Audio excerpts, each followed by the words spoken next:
The last part was talking about tax breaks and what you need to do for taxes, right? To where what's Gary's last name? Gary Nealon. Gary sold his company for, I believe, $50 million. It was a online drop shipping company for wholesale cabinet companies. It sounds a little bit complex. All you do is set up a front end website. When I say I'm just trying to simplify it. Set up a front end website, and then he would be the marketing arm for all the wholesale cabinet companies.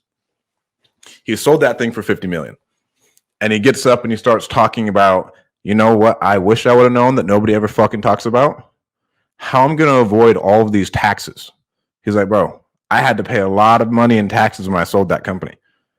And so he got up talking about like the Augusta rule, all these other good things, and buying art.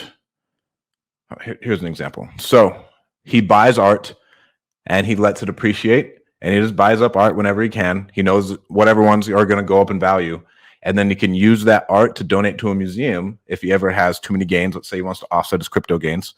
And okay, so I bought this thing for $100,000. Now it's worth $300,000. I'm going to donate this piece of art to a foundation, to a charity, to a museum, and I can use that to offset my gains.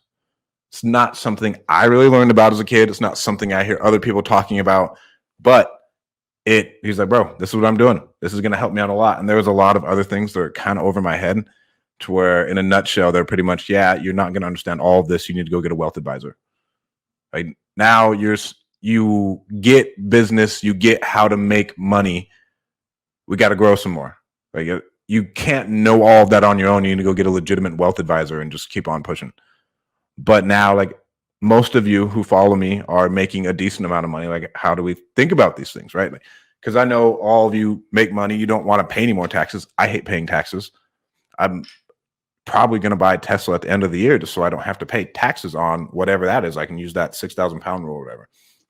But think about that as you are making more. If your accountant tells you there's nothing else you can do besides buy real estate or blah or blah or blah, I would maybe find a new accountant, because they probably aren't used to operating with someone at your level.